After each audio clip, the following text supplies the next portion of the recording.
आप सभी लोगों का मेरे YouTube चैनल पर बहुत बहुत स्वागत है। 12 दिसंबर 2024 को वाइकोम सत्याग्रह के 100 साल पूरे हुए हैं। इसी उपलक्ष्य में तमिलनाडु और केरल की सरकारों के द्वारा एक यादगार के तौर पे सेलिब्रेट किया जा रहा है। इसीलिए ये आपके सामने इस वीडियो को रखा जा रहा है ताकि हम ये जान सकें कि वाइकोम सत्याग्रह क्या था।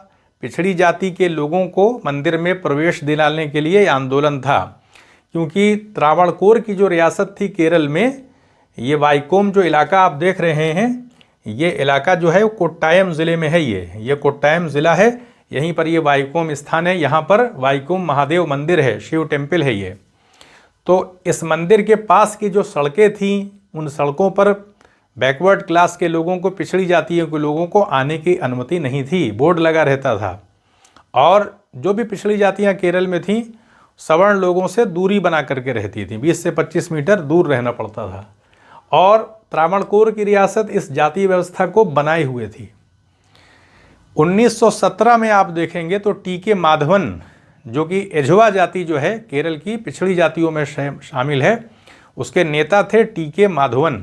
उन्होंने 1917 में स्वदेशाभिमानी पेपर में एक संपादकीय लिखा था और उसमें लिखा था कि सड़कों, जो पास की सड़कें हैं मंदिर पे, उनमें प्रवेश करने की अनुमति पिछड़ी जाति के लोगों को होनी चाहिए। बाद में आप देखेंगे श्री नारायण धर्म परिपालन योगम और त्रावणकोर की रियासत के बीच बातचीत चली, लेकिन कोई फाइनल डिसीजन नहीं हो पाया कि क्या किया जाए। फिर आप देखेंगे 30 मार्च 1924 को ये आंदोलन शुरू हुआ था और 23 दिसंबर 1925 तक चला था।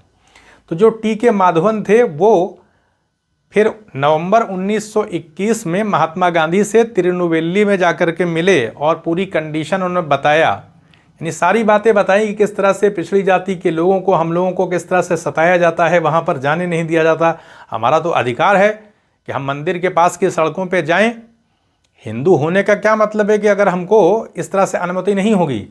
और फिर आप देखेंगे कि महात्मा गांधी ने उनको उनका समर्थन किया था, उनकी बात में अपनी सहमति जताई थी कि आप सही कह रहे हैं। फिर आप देखेंगे 1923 में काकीनाडा में जो सम्मेलन, जो अधिवेशन आयोजित हुआ था कांग्रेस का, उसमें टी.के. माधवन ने ही प्रस्ताव रखा था अस्पृश्यता उन्मूलन का, जो स्वीकार किया गया। उस प्रस्ताव में टी.के. माधवन ने ये बात कही थी कि सभी हिंदुओं को मंदिरों में प्रवेश करने का जन्मसिद्ध अधिकार है, और यह प्रस्ताव पास हो गया था। और ये बात कही गई थी प्रस्ताव में कि कांग्रेस जो है इसके लिए कार्य करेगी, अस्पृश्यता के उन्मूलन के लिए सक्रिय तौर पर पार्टी काम करेगी, यानी कांग्रेस वर्क करेगी।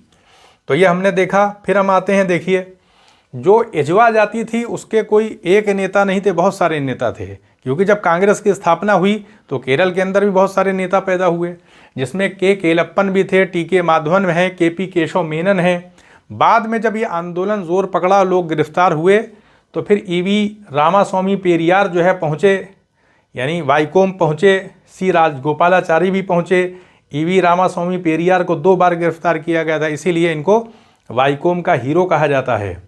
बाद में इसी आंदोलन के आधार पर बी.आर. अम्बेडकर ने बहुत सारे आंदोलन चलाए और पिछड़ी जाति के लोगों को मंदिर में प्रवेश करने की अनुमति मिली। तो ये आंदोलन जो वाइकोम सत्याग्रह है, ये बहुत ही प्रोमिनेंट था। यानी 1924 में जब ये आंदोलन शुरू हुआ तो पूरे भारत के अंदर एक उथल पुथल मच गई थी, क्रांति पैदा हो गई थी। क्योंकि जब कोई आंदोलन होता है तो बहुत बड़ी तादाद में लोग रहते हैं। वो सत्याग्रह किया गया था, अहिंसक आंदोलन था। मंदिर के पास लोग बैठे रहते थे, पुलिस स्टेशन पर बैठे रहते थे, भारी भीड़ होती थी, तो उनको खाना भी चाहिए होगा। तो आप देखेंगे कि अमृतसर से बहुत सारे जत्थे सिखों के गए थे, अपना वहाँ पे किचन उन्होंने खोला था, फ्री में जो खाना वो लोग बना के देते थे। लेकिन बाद में महात्मा गांधी ने फिर उसको रुकवा दिया था, क्योंकि आंदोलन हिंदू धार्मिक समूह से संबंधित था। तो ऐसे में दूसरे धर्म के लोगों को इसमें हस्तक्षेप करने का कोई आधार बनता नहीं, इसलिए ईसाई भी इसमें शामिल नहीं थे। बाकी समर्थन की बात कहें तो पूरे भारत के लोगों का इस आंदोलन को समर्थन था। तो हमने ये देखा कि ये जो वाइकोम सत्याग्रह है, ये पिछड़ी जाति के लोगों को मंदिर में, यानी जो आसपास की सड़कें वहाँ पर और मंदिर में प्रवेश करने से जुड़ा हुआ आंदोलन था। और इस आंदोलन के ज़रिए पूरे भारत के अंदर फिर और आंदोलन जो है वो पैदा हुए और उससे पिछड़ी जाति के लोगों को मंदिर में प्रवेश करने का अधिकार मिला। तो इसलिए ये एक ऐसा आंदोलन था जिसने आधार का काम किया भारत में सामाजिक सुधार को लेकर के, धार्मिक क्षेत्र में आप कह सकते हैं। तो समानता को स्थापित करने के लिए कहीं ना कहीं एक बड़ी भूमिका इस आंदोलन की थी। तो इसीलिए ये वीडियो रखा गया, क्योंकि तमिलनाडु और केरल की सरकारों के द्वारा बाद में फिर बहुत सारे वैधानिक प्रावधान किए गए जो अभी आपके सामने रखे जाएंगे। 1900 अगस्त 1924 में मूलम थिरुनल जो थे, ये त्रावणकोर रियासत के राजा थे, इनका निधन हो गया था। तो फिर महारानी सेदू महालक्ष्मी बाई जो थी, इनसे महात्मा गांधी ने समझौता किया था। जब ये आंदोलन चल रहा था तो महारानी ने एक प्रयास किया था कि जो मंदिर के थोड़ी दूर पर कुछ सड़कें बना दी जाएं कि वहाँ आने की अनुमति रहे, पास की सड़कों में ना आए तो ये आंदोलन दब जाए। लेकिन नेता जो है वो माने नहीं। टीके माधवन जोर दिए हुए थे कि जो मंदिर से सटी हुई सड़कें वहाँ पर आने की अनुमति हमें होनी चाहिए। तो महात्मा गांधी ने जो समझौता किया था सेदू महालक्ष्मी बाई से, जब ये आंदोलन आगे बढ़ा, लोग गिरफ्तार हुए, तो समझौते के तहत सारे नेताओं, जितने भी लोग गिरफ्तार किए गए थे, उनको छोड़ा गया। और समझौते में ये बात थी कि उत्तर, दक्षिण और पश्चिम से आने वाली जो सड़कें हैं उनको ओपन कर दिया जाएगा, आ सकते हैं मंदिर की तरफ, लेकिन पूरब के तरफ के जो सड़क थी पूरब के तरफ की और मंदिर में आने का प्रवेश, ये इन दोनों की इजाज़त जो है वो सेदू महालक्ष्मी बाई ने नहीं दी थी। इसीलिए ईवी रामास्वामी पेरियार ने इस समझौते की आलोचना किया था कि इसमें कोई सार्थक परिणाम नहीं निकला है, क्योंकि जिस चीज़ को लेकर के आंदोलन किया गया था वो तो अभी स्वीकृति उसको नहीं मिली थी कि सारी सड़कें ओपन की जाएं और मंदिर में प्रवेश भी मिलना चाहिए। और कांग्रेस ने खुद अपने प्रस्ताव में काकीनाडा में ये बात स्वीकार भी किया था कि सभी हिंदुओं को मंदिर में प्रवेश करने का जन्मसिद्ध अधिकार है। तो ये हमने देखा कि 30 मार्च 1924 से चला था ये आंदोलन शुरू हुआ था। 23 नवंबर 1925 को ये इसका नतीजा कहीं ना कहीं एक निकला। बाद में आप देखेंगे फिर सरकार को झुकना पड़ा और बहुत सारे प्रावधान किए गए। तो ये हम देख रहे हैं कि ये टीके माधवन हैं, बहुत बड़ा रोल था, क्योंकि आर्टिकल इन्होंने ही लिखा था स्वदेशाभिमानी में। और फिर महात्मा गांधी से भी मिले थे नवंबर 1921 में तिरुनेलवेली में, अपनी कंडीशन पूरे उस जो सिचुएशन चल रही थी केरल में उसको बताया था वाईकोम में। और फिर काकीनाडा में जो अधिवेशन हुआ उसमें प्रस्ताव भी अस्पृश्यता उन्मूलन का प्रस्तुत किया था टीके माधवन ने ही। और केपी केशव मेनन है, इनका भी बहुत बड़ा रोल था। और ईवी रामास्वामी पेरियार का बहुत उनकी भूमिका थी। जब ये आंदोलन जोर इसने पकड़ा तो फिर देखेंगे आप कुछ प्रावधान किए गए वैधानिक। Legislative assembly introducing a bill to allow temple entry in 1932, यानी एक बिल रखा गया लेजिस्लेटिव असेंबली में कि प्रवेश करने की अनुमति देने से संबंधित एक बिल रखा गया। और followed by the Travancore temple entry proclamation in 1936, और त्रावणकोर की जो रियासत थी उसके माध्यम से 1936 में ये एक घोषणा की गई, अनुमति दी गई कि मंदिर में प्रवेश मिलेगा। उसको देने की अनुमति दी गई 1936 में जाकर के कहीं ये अनुमति मिल पाई थी। त्रावणकोर की रियासत ने भी दिया। The Malabar temple entry bill 1938, फिर इसको भी पारित किया गया।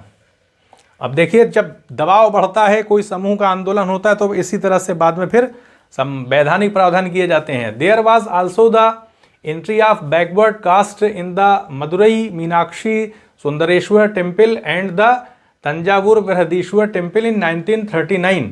1939 में आप देखेंगे जो मदुरई का मीनाक्षी सुंदरेश्वर मंदिर था उसमें अनुमति दी गई प्रवेश करने की, और फिर तंजावुर के अंदर जो बृहदेश्वर मंदिर था उसमें भी अनुमति दी गई। धीरे धीरे स्वीकृति बढ़ाई जा रही थी, यानी जो भी मंदिर थे, बहुत सारे मंदिर थे दक्षिण भारत में, अनुमति नहीं थी लेकिन अनुमति दी जाने लगी। The Madras temple entry authorization act 1947 enabled Hindus of all caste to enter and offer worship in all temples within the Madras presidency. जो उस समय मद्रास प्रेसिडेंसी का एरिया था उसमें सभी हिंदुओं को मंदिर में प्रवेश करने की अनुमति 1947 में दे दी गई थी। तो ये अभी हमने देखा।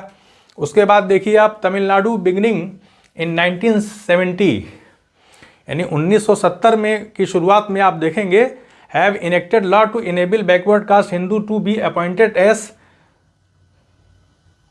अर्चकास यानी जो प्रीस्ट हैं, अर्चकास जो हैं, जो प्रीस्ट यानी पुरोहित जो हैं के तौर पर पिछड़ी जाति के जो सदस्य हैं वो नियुक्त हो सकते हैं अर्चकास के तौर पर। ये बिल जो है वो पास किया उन्होंने, एक बिल बना दिया। फिर आप देखेंगे over the last few years governments of Kerala and Tamil Nadu have appointed hundreds of trained archakas, odhuvars and bhattacharyas from non Brahmin caste. तो ये आप देखेंगे कि इस तरह से जो गैर ब्राह्मण जातियां हैं उनको भी जो है वो ओधुवार्स हैं, अर्चकास हैं, भट्टाचार्यास हैं, यानी इन लोगों को पुरोहित के तौर पर मंदिरों में नियुक्त करने का विधान जो है वो तमिलनाडु में भी बनाया गया और केरल में भी जो इसे स्थापित किया गया। और लगातार ये चीज़ चल रही है। अभी भी भारत में बहुत से ऐसे स्थान हैं जहाँ वैधानिक तौर पे तो भारत में अनुमति है, लेकिन क्षेत्रीय जो ताकतवर लोग होते हैं, प्रभुत्व होता है, वहाँ पर अभी भी कहीं ना कहीं पिछड़ी जाति के लोगों को जाने की उतनी अनुमति नहीं है। कुछ क्षेत्र ऐसे भी अभी हैं, लेकिन सुधार का काम चल रहा है। तो एक याददाश्त के तौर पे कि इस तरह का आंदोलन चला था, जब ये वीडियो अपलोड होगा तो लोग जानेंगे, तो ये पता लगेगा किस तरह से लोगों ने मंदिर में प्रवेश करने के लिए, जो कि एक कह सकते हैं कि अगर किसी धर्म में कोई पैदा हुआ है तो उसके जो भी देवालय हैं, जैसे हिंदू धर्म के अंदर मंदिर हैं, तो उसमें प्रवेश करने का सभी को अधिकार नहीं था। तो मानी सी बात है, कभी ना कभी इसको लेकर आंदोलन तो होगा, और ये आंदोलन हुआ और फिर उसमें सफलता भी मिली।